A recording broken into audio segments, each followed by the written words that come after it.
Welcome back to Behind the Counter, the podcast presented by Kitestring. Here with us is Eugene Park, our Chief Strategy Officer, and Jason Todd, our Practice Lead for Architecture here at Kitestring. Speaking of what we do at Kitestring, what is strategy consulting? What is that? I don't know. Eugene, what do you think?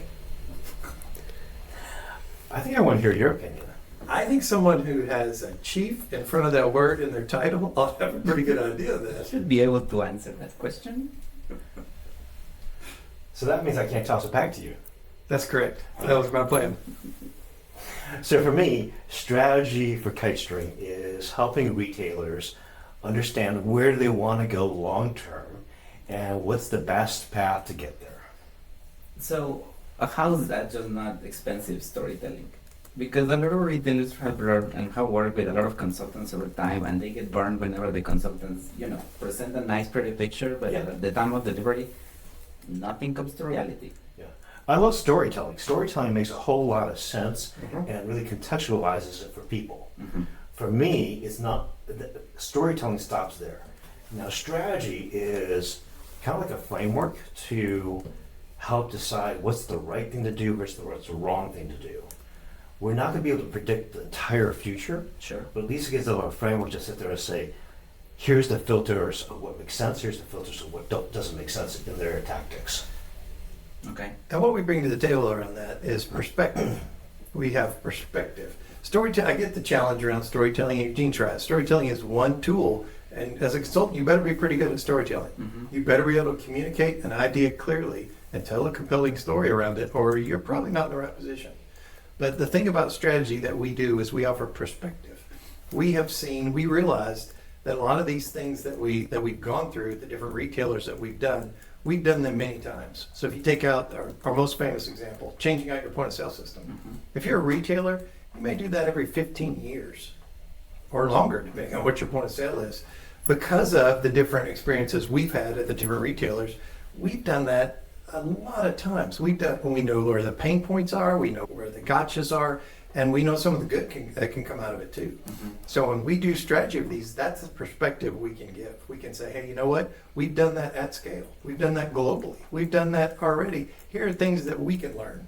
A lot of the times we're bringing in our scars and our places, and we can say, well, you know what? Last 2 or 3 times somebody's tried this, here are the 3 places that caught them up. And that's valuable. I have a couple of perspectives there. Number Please. one is as a consultant, that perspective, how does that benefit me as a retailer? I already have my expertise. I already have my business people. So this goes back to when Eugene first brought in consultants to me, and I was a architect, product manager, and I was super opinionated. Because we're going to bring in a consultant to consult on our POS strategy. And I had your reaction times probably about 10. Mm-hmm. This is when we were at Talking. Yeah. Yeah. And so I pushed back pretty hard and said, why are you bringing those guys in? They don't understand the environment as well as me. They don't understand what we're trying to do. They don't understand any of this. And he said, I'm bringing them in for perspective. I'm bringing them in so when I go to the board and I take your strategy, what sounds better? Here's a strategy that we came up with, or here's a strategy, and here are the consultants, thud, and the thud factor of that analysis, who've looked at that strategy and said, yes, that's the right way. Here are other things you should think of when you're implementing that strategy and when you're doing it. Having that backup makes selling that decision so much easier and so much better. And sometimes when we go into a client, that's what they need. They'll come in and say, hey, this is the strategic direction that we're going. Help us understand if this is right. What are we not thinking of? What has come up in the past? So that perspective, where initially I was sitting in your chair, I kind of see the value now. And it's really deeply ironic to me that I'm now sitting in this chair. On the other side of the floor. He reminds me very gently every now and then. He's very, very good about that one. Let me add to that.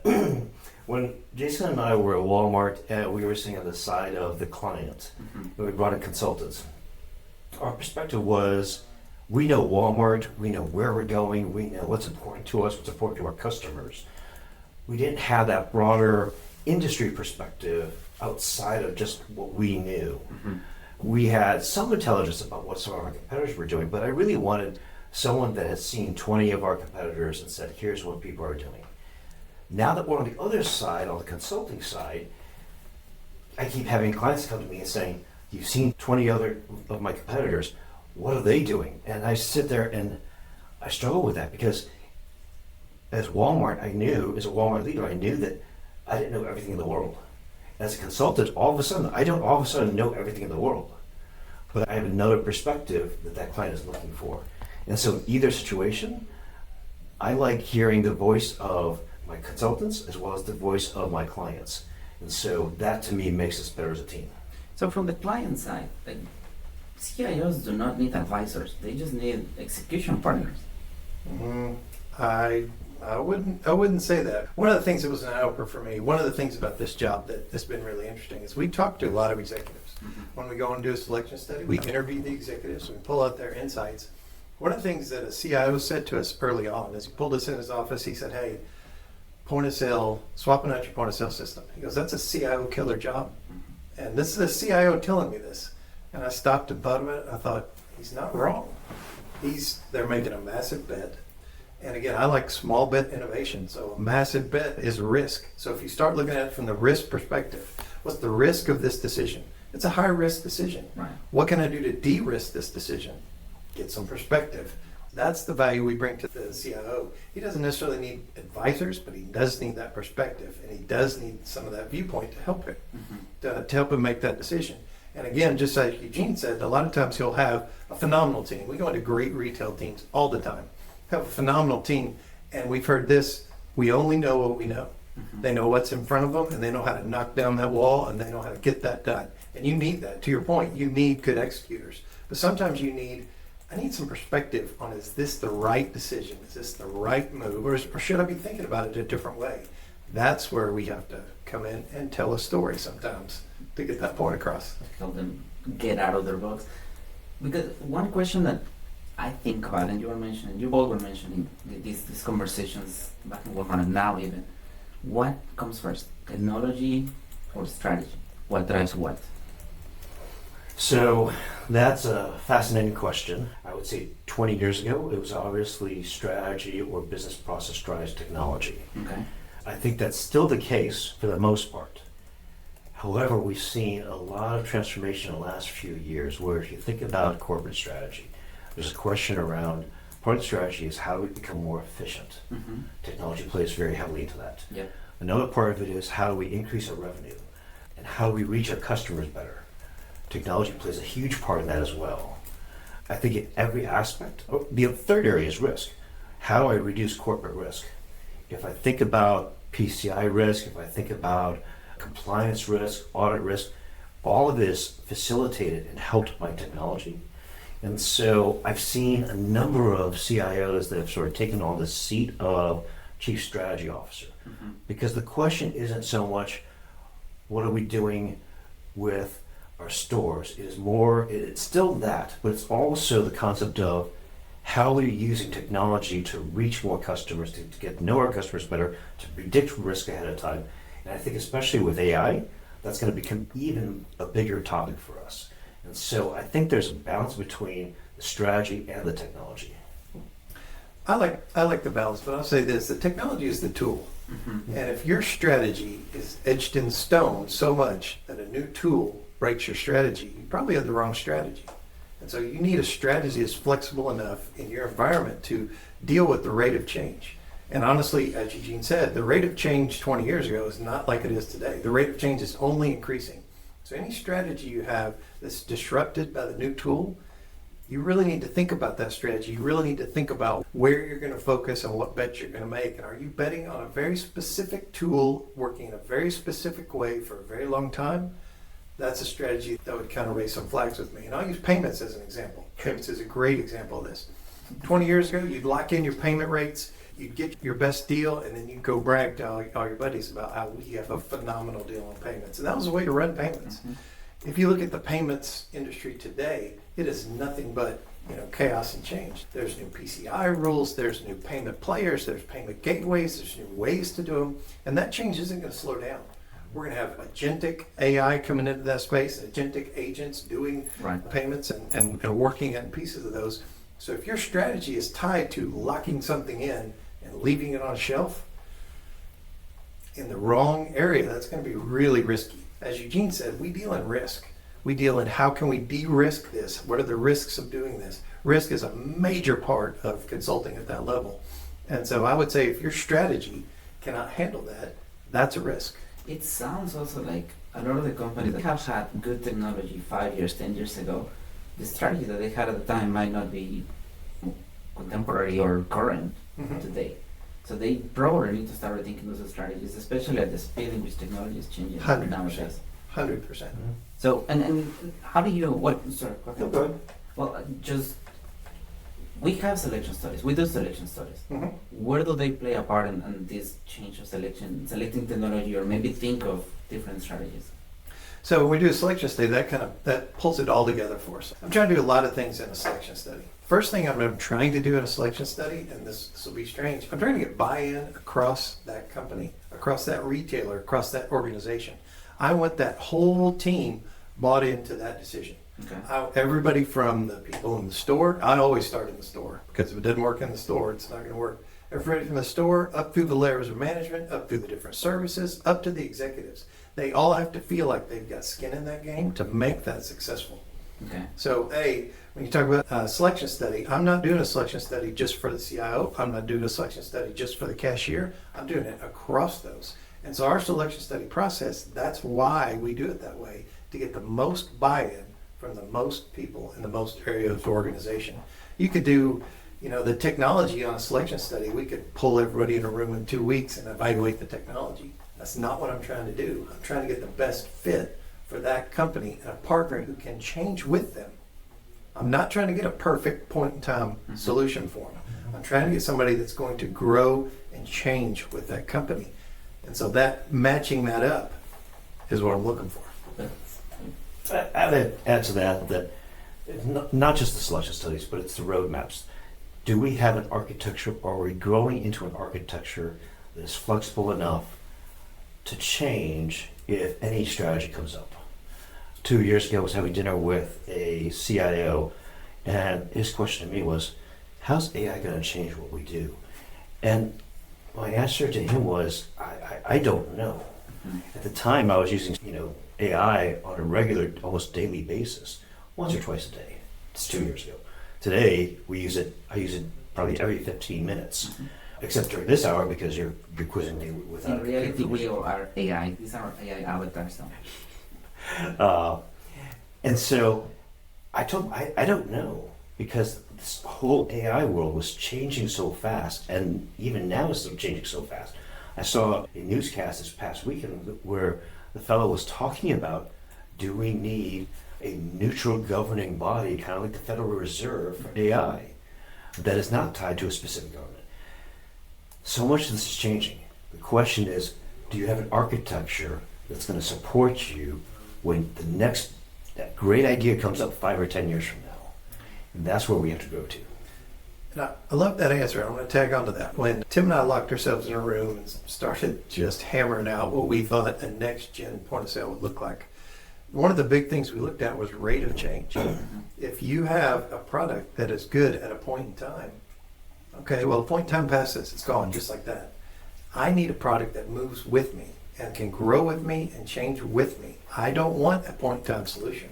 I want something that is going to move with me across time, across those different things. So if I have a system that's not flexible enough to handle that, to Eugene's point, I've got the wrong system. I've got the wrong solution. I've got the wrong approach. If I'm locked into a retail model that was good 3 years ago, that doesn't do a lot of good tomorrow. Right. So, Especially with emerging technologies. And I want to rephrase what I heard from both of you, just to make Please. sure that I get it. Because for a lot of the retailers, the time that it takes 4 months of a selection study may seem a lot if I'm just picking software. But that's not what this is for. This is for defining your strategy. You end up selecting software as a consequence of this process. But along the way, you need to define what you want to do for the next 10 years, 5 years, whatever your timeline is. that absolutely comes out as part of selection study. One of the things we get into is where you guys want to go, where you guys want to take it, and what's your risk appetite. I'm going to suggest something different to a company that doesn't have a lot of risk appetite. Sure. I'm going to suggest something that's in production, that's safe, that gets them solid. If you've got a company that's like, you know what, I need a muscle car because I've got to move. Okay, I'm going to suggest a different set, and we're going to look at some different vendors and view them in a different way. And I'll tell you this, I say this all the time in selection study. These guys are all sick of me saying it. it is not the highest scoring product that wins. About 50% of the time, honestly, when we go back and actually run the numbers. What it is what company forged the best partnership with that retailer, and what company proved that they are a partner that can grow with that company. Okay. And how about the points in which I am a company that is big enough, I have my own developers, why do I need to bring in all of these people? Like build versus buy, that's already solved. Like always buy. SaaS is already there. Why do I need anything else? So it's actually not, but for point of sale, it has drastically changed. And you're talking to somebody, I built and designed and done my own point of sale system. I know what it's like to do that inside of a company at scale, and it's a lot of pain. The thing about build versus buy, and what has made me shift more towards buy, for point of sale in particular, and for retail in particular, is the compliance burden. I don't want to have to maintain the compliance burden. What I do want to do, and I'm going to slide in the cracks of your answer there, I do want to get those pieces that are compliance heavy in place, and I want to innovate between them. I want to be able to hook those things up in a way, in a different way, in a new way, shop in a little bit different way. Once you've settled what some of those tricky compliance, painful parts are, and bought those so that you don't have to maintain them every year. If I put on my retailer hat, I don't want to have to spend 40% of my guys' time looking at trends in software development and looking at different things and worrying about their product roadmap for their internal product. I want them making the best connectors, the best pieces, the best models for me to be able to sell things the most fast and effective way possible. And I'd add to that it depends for me on who the company is and what their values and nature is. There are some organizations, a classic example is Walmart, that likes to build their own custom point of sale. They always have, and they, for the foreseeable future, I can't speak for Walmart, but I believe that they will continue to build their own custom point of sale. There are a lot of people who just sit there and say, it's a cash register, I need it to work every single day. And there are people who rely on their vendors if there is a change, like this past year we went through penny rounding, right? Or the getting rid of pennies in the US. If they do need a change, they'll go back to their vendors and say, vendor, can you help us with this? There are people who don't want to have their hands on that. And then you have a whole mix of people that sit there and say, I'm merging my online capabilities with the store, and therefore I need these services that I can take across both of them. There's some core components in compliance, for example, that Jason's talking about that I don't want to mess with, but everything else that touches sort of the customer and customer interactions, can I start molding those together? And what I love about this industry is that we are going from total custom options to total supported options and everything in between. And different vendors will sit in different parts of that continuum and will fit different clients because of who they are and what their day two operating model is. Because you were mentioning the cost of change early on when you were talking about bringing in a vendor and understanding that that's one thing that an outside perspective can help you, and a different platform, a different product provider can give you. How fast can you change? But it sounds also that you guys are talking about the cost of adoption. Like something is changing in the industry 100%. and I need to bring it in. And cost of innovation. I want to take ownership of my own changes. I want to lead. I want to build in all these new capabilities, feature experiences, whatever that is. But all of these costs, and they go in my mind, and I might be wrong, on the other side of the scale with risk. So you have one side which is risk, the other one is your potential cost for benefits. That's the picture that I'm coming up in my head right now. Does that sound accurate, realistic? Not at all. No, I'd say that's actually very realistic, and that's absolutely what we're trying to find out. What's the balance between those at this particular retailer that we're dealing with now? What is their, again, appetite for risk, and what is their appetite for innovation? And we've got to figure out, what that balance is. Some of them are extremely risk averse, and you need to know that when you're recommending something. That's part of getting to know that company. And are they uniformly risk averse, or are there pockets? That's where you've got to start drawing that alignment out across the different retailers. You may have, maybe your infrastructure guys are like, oh, we're risk averse. We're not putting this in unless it's in production and it's proven and I've got 8 nines of availability. And then you get over and talk to the marketing guy and he's like, I need to try retail media this month. And so finding the balance in that across that company is what we're looking for. So out of that conversation, the selection study is great. but it means nothing if the implementation fails. That's true. Is there a question? I would define fail. If at the end of the exercise of the selection study, I have my plan, I have everything great to move forward, and I go and move forward, but after 6 months, 9 months, whatever timeline we define for getting into store with a new point of sale, if we don't manage to do that, or if, I don't know, I get fatigued from my business because, yes, they wanted to try retail media in a month, but unfortunately they are not there for a number of reasons. That's a failure, depends on who you ask, I guess. So there's a couple of things there to unpack. The first is, I wouldn't necessarily call that a failure. If we did all the analysis and we said, this is the right point of sale partner for you, given everything we know right now, and their business decides, you know what? I really need this and this and this. I don't need this right now. And they put this on the shelf for a while and it gets stale. That, in your definition, sounds like a failure. And I would say it's not. We highlighted what this would take, what it would mean, the lift it would take to the company, and what they would have to do to get this done. And they said, you know what? I can do less effort over here and get a little bit of payback out of this rather than a lot of effort and a lot of payback. And maybe this is more reasonable for me to get done. So I don't call that a failure. I call that we gave them enough information to make a decision, and they decided this wasn't right now. So I would call it a failure is if we get in there and we pick the wrong solution for them. We get down to the end and this is not a client that fits in there. Their cultures don't match and the product is terrible and it can't execute in their environment. That's a failure. That's a failure on us.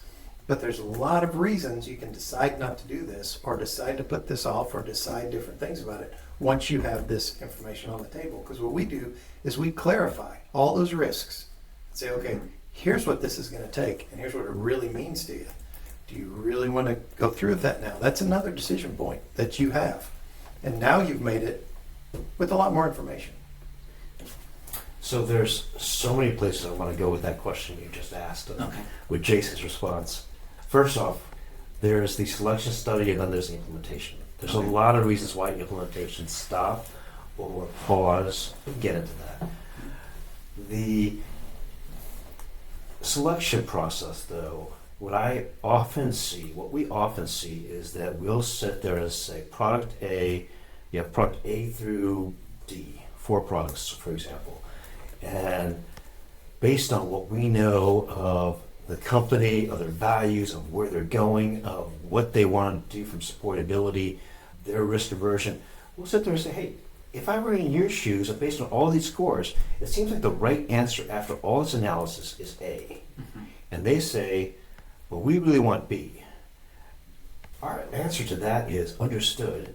Here's the risks of B, and here's the mitigation of B.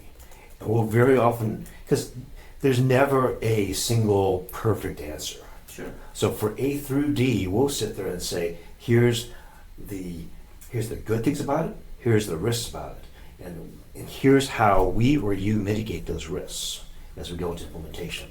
And so we've had a couple clients that have gone down a path that we don't necessarily agree with directly, but we'll 100% support it because we know what the risks are and we can mitigate those risks. If there's ever a situation where there's a risk that we can't mitigate, that's a different conversation. So, you know what I'm saying? And what I like about that, because we've had that happen a few times, and the first time it happens, kind of felt bad, and I had to do a little bit of introspection on it, where we lined out, here are the best choices, and they picked an option that wasn't the best choice.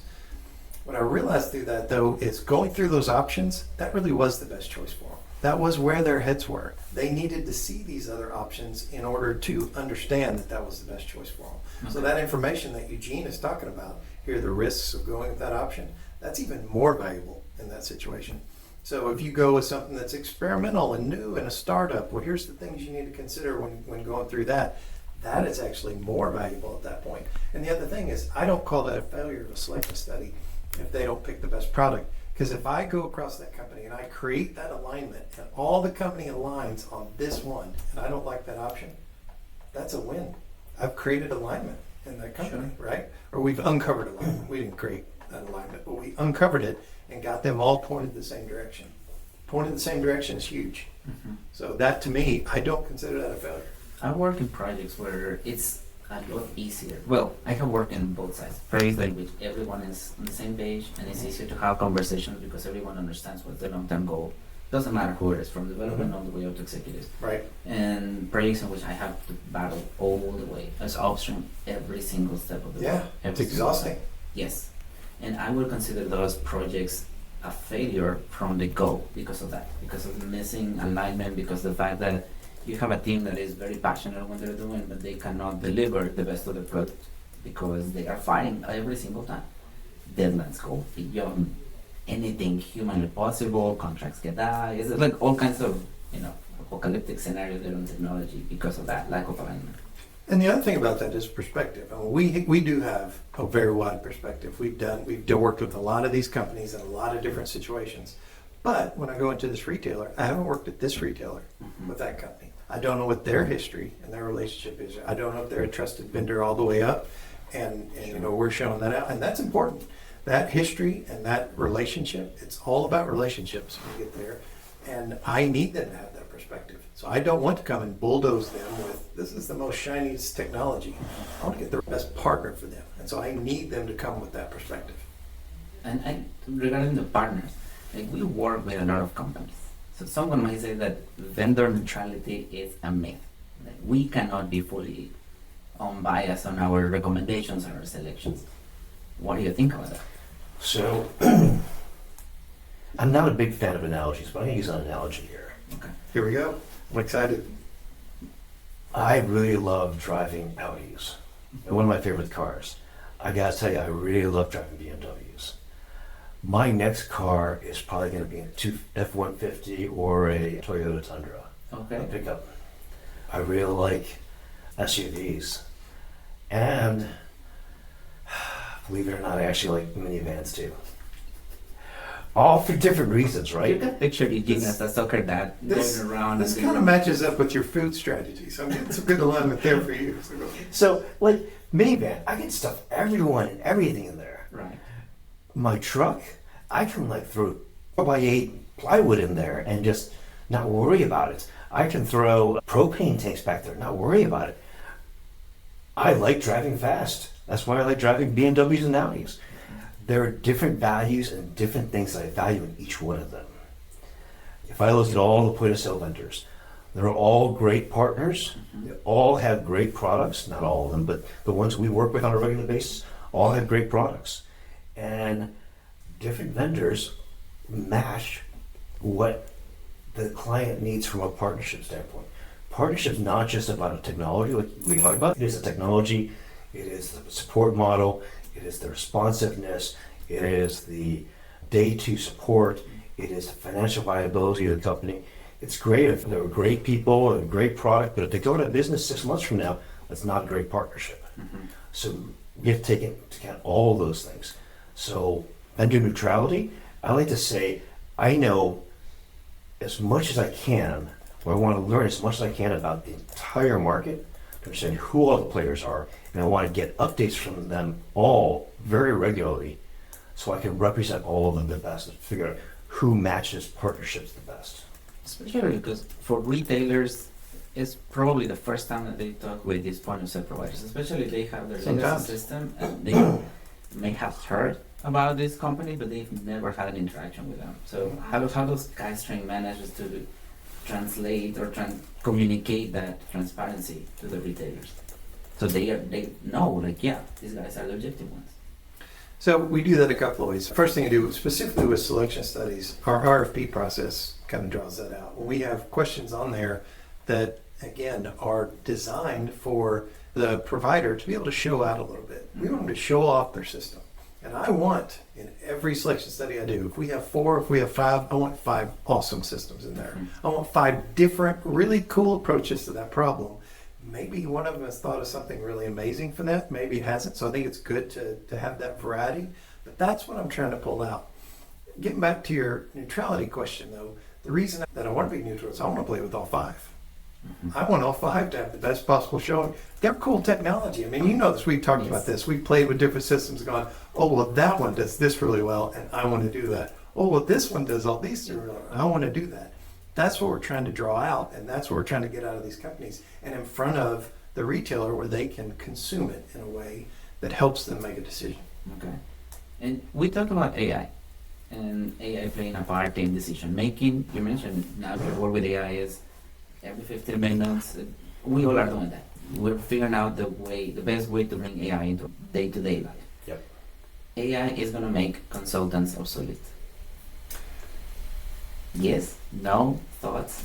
Are we doomed? By the time it makes consultants obsolete, society will have undergone some fundamental changes, in my opinion. Okay. I think AI will change and has changed. It's changed our consulting approach significantly, and it will continue to. I think you'll see a little bit smaller, a little bit more focused teams. AI for us is a force multiplier, Okay. and I think that's how you should view it. What AI doesn't do really well is judgment calls. Yes. It can turn all the data you want into information and really inform and educate you on a variety of topics. And it can give you everything we've done up to this point. What I'm trying to do with some of these selection studies, I'm trying to see not what is the sum of human knowledge up till now. I'm trying to make a predictive jump. What's it gonna be? And I can help with that, and AI can use that. When it comes to that judgment call, how difficult is it really to do this step? That's something where a lot of times you need that judgment. You need somebody to say, hey, here's the risks of doing it that way. And AI can inform you, but having somebody with that judgment who's lived through it, that's still pretty valuable. And so that to me, I think that, AI, yeah, it's going to change a lot of things, and we're going to adapt it. And yeah, it's overhyped, and we're just now, in my opinion, figuring out how to really use it, how to really run with AI. And it's changed teams. I know it's changed your sizings and how you approach teams. That's how it should be right now. That's how it should be. It didn't stop you. You're not doing that development. You're now doing it faster, better, and you're more informed when you do it. You know about a lot more options, and you're able to use AI to do some of the parts that are. So I'd say if AI can do what we do, let's let it do it, right? Well, I'm very happy to go retire and vacation, because if AI can do what we can do, AI can do what pretty much everyone else in this world is doing, and then we should just all kind of hang out and Get a little UBI going and UBI. universal basic income. Oh, sure. I was thinking more like a drink in hand, but yeah. Okay, well, yeah. It should be part of the plan. Priorities. It should be part Priorities. of So, but in my mind, honestly, AI is very good at anything analytical. If it's analytical or gathering data or pulling history, it's great at that, and then sort of combining it and thinking about if-then models. That's perfect for that. It's not very good, and I don't think it would ever be very good at love, the plan. at emotions, at trust. A lot of what we do, the advice that we give to clients, and the reasons why people accept our advice, not everyone does, but those that do, is because they trust us. I can only trust AI so far in the analytical. Beyond that, I can't trust AI in the emotional. How much of that has to do with the fact that having these kind of experiences with our clients, right? Being able to sit down in front of them and from that perspective, from that experience, being able to sympathize and empathize with their hurts and needs as a business or even at the individual level, right? Whenever they start talking about, yeah, I had a customer that is blah, blah, blah, blah, blah, I'm like, yeah, we've been there and we can share. That's something that AI can sycophantically agree with you, but it's not going to be able to share at the human level. It's not. And when I talked about earlier, I talked about getting buy-in across the entire company. That's people I'm trying to get buy-in from. One of the things that I consider kind of our superpowers, we speak retail. Right. You know, when I say we speak retail, we can go into any store, we can go into any back room, we can go into any register, we can go into any meeting room, conference room, boardroom, and we understand the retail problems that they're facing in the direction. And it's not because we're special and magical and wonderful. I mean, he is, obviously. For us, it's because it's through scars and experience that we got that. Those scars and experience give us a perspective. That perspective, that's what we bring to the table, what's valuable. Here's what's painful about those things. Let's figure out how we use these tools to make that, and we understand your pain. Let us figure out how we can make a better solution for you. Let me ask you a question. Let me add one more thing to the AI thing. Go ahead. If AI is going to replace your job and it's a risk, and I'd say this regardless of the industry, then if you're an expert in that field, you should be trying to replace yourself with AI constantly, what he says. Every time we do a selection study, I bounce it up against 2-3 different AI models and see how close they are. And I see just exactly that. And if you're not doing that in your industry, I would, because the other thing that it tells you is which part of our process is information gathering, and which part of our process, how close it gets, will tell you, okay, these are the parts I actually can automate and make my process better. So whatever your job is, if you're worried about AI taking it, sit down with AI and see how close AI really is, and then learn something from that process. Stay ahead. Absolutely, Of that. absolutely. And you're gonna appreciate this reference because Star Trek Next Generation, the way Jordi worked with that computer, with the computer on board of the Enterprise, it's the way we should, the way I aim AI to be. A tool that allows my engineering skills to enhance what I'm already thinking, help me find those hidden corners, maybe give me enough information of the situation, of the problem, so I can make that click connection, like, oh, try this other thing that is beyond my human capabilities, but the machine can do on its own. Sure. Do the deuterium crystals and put them in phase. Yeah. Yeah. Go for it. Yeah, and let's go. Warp in. Well, I have 2 more questions before we wrap up, but before the next one. These selection studies involve everyone in my company. They take a while because we need to talk with everyone along there. These implementation plans are also not something that I can just shut down tomorrow and start the next day with my new point of sale and everything is magical and out of the box. Right. Would you say then that the selection study process is only reserved for those who can afford it? In other words, are smaller retailers doomed to die in legacy systems or wait to be acquired by larger brands? I would say no. I would say you have a lot of choices available to you as a small retailer. We're working with some retailers who are, objectively small if you measure them up against the different systems. But honestly, in this day and age with technology as far as it is, there's still gaps in there and room for you to innovate and room for you to be special.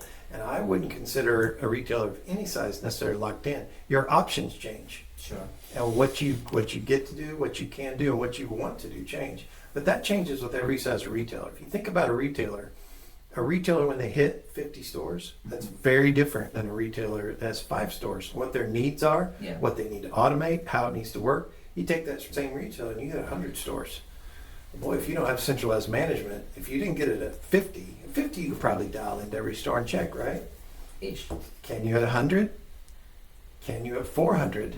If you linearly scale your IT capabilities with your store count, you're doomed. You can't do that. You can't linearly scale. You need to figure out a way, how can I manage a chain? And so the tools that you use to manage a larger and larger chain change as you grow. So there are systems today that don't make that jump easy. That there are point of sale systems that are very good for small retailers and not very good for mid ones. Sure. And then there are other point of sale systems that grow very well. They can go down small and then they can move and still give you some freedom to try some things. And again, the things you want to try, they're probably a little bit different when you're a little bit smaller than when you're larger. And so bear that in mind. You don't want to do the same things. So if you're a 50 store chain, you shouldn't look at everything a 2,000 store chain is doing and go, I need all of those pieces. I need all that technology and all that stuff. You don't. You need to figure out what is right for you and how you scale up and where you can make a difference. So, and it's different across those. So I would say that it's just changed today. There are a lot of different options that you have. Whereas before, if you were a small C-store chain, you had 3 choices? Maybe 1 if you're branded fuel. Well, some of those things have changed a little bit. I expect some of them to change more as we go forward. Okay. I don't know if this is the same thing across all industries, but a lot of the examples I think of, I see the same thing, where there is a decision target or a group of people that need to make a decision. Okay. Right? Like, are these people inside of the store or part of the industry? Or well, just in customers? general. Okay. So if I want to buy a car and it's a car that I'm going to drive every day, guess what? I'm the one that's probably going to make that decision. Sure. If the family's trying to figure out what car we want for long-term family road trips, my wife and I are probably going to figure out what does the family need, and then probably take the kids out there at some point to see how everyone likes it. Some of the kids are going to say, I need a third row. I'm going to say, why do you need a third row? You don't need a row to yourself. it becomes a bigger decision. I love that in the point of sale space and a lot of technology spaces, there is things that I'm going to open up a one store chain, one store.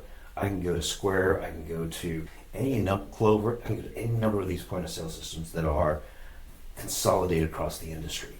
If I'm a 500 store chain, it's the same questions I ask. What do I need to do? Who do I need to include? What are the capabilities I need? The one store person asks the exact same question as the 500 store.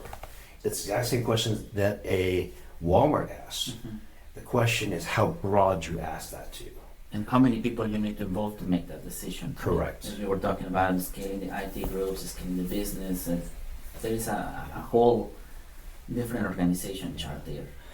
And I want to say that we do something very special, very weird, very magical. We don't, right? We figure out who's the decision-making group. We ask them, what do you need? We ask them, who else do we need to talk to make sure you're comfortable with that? And we just do that. And then we bring that in front of, potential products that we want to go talk to. Just like I'm going to go test drive a car with either myself or my family. And we go from there. We manage the decision-making process, the same decision-making process everyone makes every single day. The question is, what's the target? The difference that we bring is we know all the vendors in the retail customer technology space. And if we don't know them, we've gotten really good at getting to know them quickly. We're very good judges of point of sale systems and retail technologies. Yeah. We like those deep dives and We love it. jump in. We've been talking all this from the retailer and the technology side. I want to ask my last question from the customer side. There is a lot of cool technology coming in. There's edge technology and a lot of AI for analytics and logistics and IoT and all of this. None of that really matters to the customer. What is the experience that you guys think is going to change the customer experience? Actually, something that the customer walking into the store is going to see. Like, if you have a new edge device, great for you. Aisle 4 still needs cleaning. 100%. So, what are the things, like, if you're innovative imagination, what are the things that you think is going to change in the next couple of years? So I'm gonna give you the answer that you won't like first, Sure. and then we'll work towards the answer you like. The answer that you won't like is this: when you're doing this, you need to plan for technology that you don't understand or that hasn't hit yet. You are trying to make a system, a platform, a strategy, whatever it is, that's flexible enough, just like we talked about before, that whatever technology comes in. So if I come up with a new way to scan atoms tomorrow, Sure. let's say I can do something weird and acoustic waves and Daredevil's radar sense, whatever it is, Item teleportation is my favorite to go. I'm fine with that. So whatever that is, can your strategy adapt to that, or will it break it? Will it break it fundamentally? If it'll break it fundamentally, you don't have a flexible enough system. Whenever we were doing this planning, we were doing a lot of this design, that's what we used to say. We're aiming for technology that has not surfaced yet. Okay. So that should change your strategy. That should say, you know what? I've got to have a system that's flexible. That was different than before. We used to say the most important thing about point of sale never goes Speed. down. Yeah. And speed. We have a whole argument about that. That's another 45-minute podcast, but we're not going to get into it right now. We over-indexed on those historically. Yeah. We had a blazing fast, always up system. It was slow to change. Yeah. That was a problem. That was why we set about to re-architecture this and why we did this. And listen, we go into a lot of retailers. I would tell you, regardless of the retailer, there's one thing you can do to prepare yourself for change better than anything else is get your enterprise service strategy in order. This is my payment service. I'm getting all payments through this service. This is my item service. These are all my items come through this. The more you do that, we've been able to go into retailers who had very old systems and enact change incredibly rapidly if they had that strategy. So my answer you're not going to like is, we don't know. Don't plan your strategy and do that. Plan for something you don't know is going to show up. Okay. And that's a different plan. Yes. So when I first started at Walmart and we met and you kept saying to me, I've been around this business forever. I know this business. It's got to be rock solid. It cannot go down. It's got to be fast, which led to monolithic architectures. And then we sat down and rethought the whole thing, and you said, it's got to be flexible. It's got to change for the future, which means microservices architecture. Yeah, I agree as a person. It's something you should look into. Oh, that's a very good point. So I just think it's kind of funny that I can blame you for the legacy, and I can blame you for the modern. I'm a giving person. That's what I do. So, to what you're saying, actually, and I'm going to totally butcher this because I just don't follow this nearly as close as I should, but the recent SpaceX IPO, right? They said, here is our mission to build a city on the moon, to get to Mars, etc. And they said, understand that we need to rely on technologies we can't even conceive of in order to fulfill this mission. And investors, people who are putting money into us, you need to understand that we're going to make bets on stuff that we don't even know about today.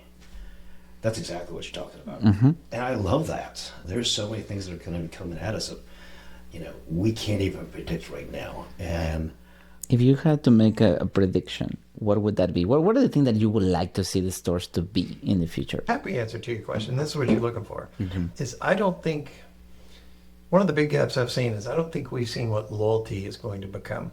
Okay. I think if you think about a system that knows me and knows my preferences, there's not a system out there that really knows me and understands my preferences and how I wants to shop and tailors the shopping experience in real time to me and my desires.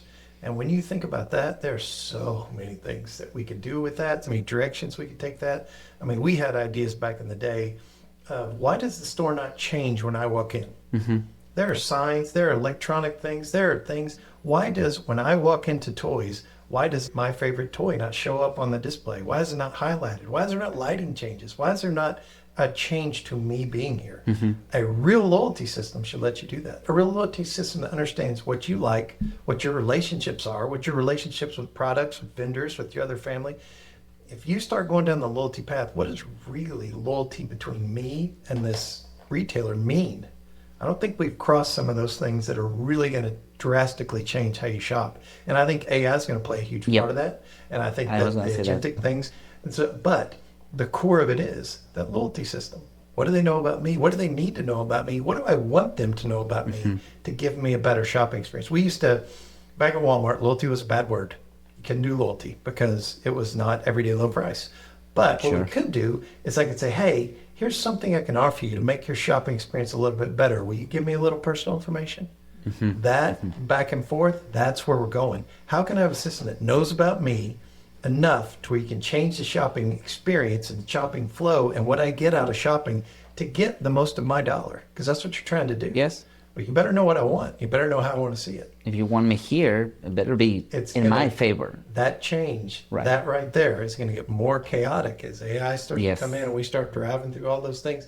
I think that a great loyalty play, a strategic loyalty play, I haven't seen one go the distance yet. The pieces are there. It's ready for whoever wants to pick it up. So close. I agree. And with your smart card, I would tell you, we haven't had the right implementation yet.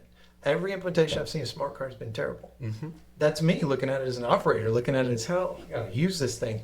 I think there's a phenomenal smart card out there. Nobody's built it yet. I'd love to be a part of it, actually. I think you need somebody who's a little critical of it to make it better. And I'd love to do that. I think that'd be fantastic. We'll see. Maybe the next selection study. I'd actually say I disagree. Ooh. I think loyalty and point of sale are going to go away. Okay. Loyalty is a mechanism to understand who my customer is. Loyalty as it's defined today, I believe I define loyalty a little bit differently. But go ahead. Okay. But to me, if I know who my customer is, and I don't necessarily need a loyalty number or loyalty account, that to me solves a lot of my problems. I would agree. My issue is I need to figure out who that customer is. I don't need to gamify. I don't need to give a sense off of gas. I need to give him or her, the best experience, deal, whatever that person is looking for. And if I could do it without loyalty, that then breaks any boundaries of who walks into my store. I'll agree with you. I'm using loyalty for that for that area of how do I know the customer and how do I know what they want. So I'm trying to say the same thing that you're saying, and what you're saying absolutely fits into this worldview. But that loyalty, here's what it is today versus whatever this thing is where I know my customers and I know more, and I should know more about them than I've ever known before. I have more data, more information, more mechanisms to get that. So the next generation of loyalty beyond what it is today, that's what I'm trying to describe. It's So a it falls larger- into what you're saying. It's a larger context because all of the data points and all of this available makes me think of, for example, exactly the opposite of loyalty, which is zero trust in terms of security, right? Yeah. It's exactly the same. I need to know 100%. what's happening, how it's happening, why it's happening, is this the right time, the right moment. The same principles can apply to this engagement, customer engagement. I'm going to call it loyalty. I'm going to call it customer engagement because I think Zero trust retail. there you go. Zero trust retail, because you need to know at all times who this person is. I need to know. I need to know how to deal with them. I need to know what their Yes. payment is. What's my risk with this person? Yeah, without making assumptions. That's really great. Go ahead. One last thing. Retailers are our customers, and I love retailers, and I love shopping. I love walking through a store. I love going online. I honestly believe that what you're talking about with the future, loyalty goes away. Customer systems go away, just because they're all just innate and natural to everything we do. Retailers were born out of the necessity of being the general store, of bringing multiple CPGs to a place where I can pick everything up at one place, how I can get it locally. I think what we see, and this goes back to what Amazon was trying to be, what everyone's trying to be, what Walmart, the whole Walmart ecosystem of, I can go buy a Cartier bracelet on Walmart right now, Walmart.com. I can see a world where retailers are no longer relevant. I'm sorry, you guys are my friends, you guys are the businesses I want to make successful, but I can see a world where they all go away and we're just buying from CPGs and we don't even know what the mechanism is between the CPG and us. Yeah, that's what you mentioned about the societal changes that are fundamentally going to change. And it is going there, right? Like we have commerce MCPs that are trying to come up with standardizations of doing e-commerce. And Tim and I were talking about a fundamental layer in which AI covers all of your basic basket. Like you don't need to buy toothpaste anymore. It's always there. You should start replenishing me. You Yeah. should start knowing Yeah. that I need toothpaste and I should be replenished and not have to deal with that. Take pain away from Where I Yeah. get it from. Yeah. The cheapest mechanism, the one that gives me the thing that I find most valuable. There's a special type of toothpaste that's made out of bananas. My AI should be able to figure that out and find source it for me. 100%. This is years down the road, and so in the meantime, we got to think about retailers and how do retailers evolve to that, to the point where the store and the retailer name is not even noticeable to us. Right. Right. And that starts with a good strategy today. Absolutely. All right. Thank you, everyone. Thank you for watching this episode.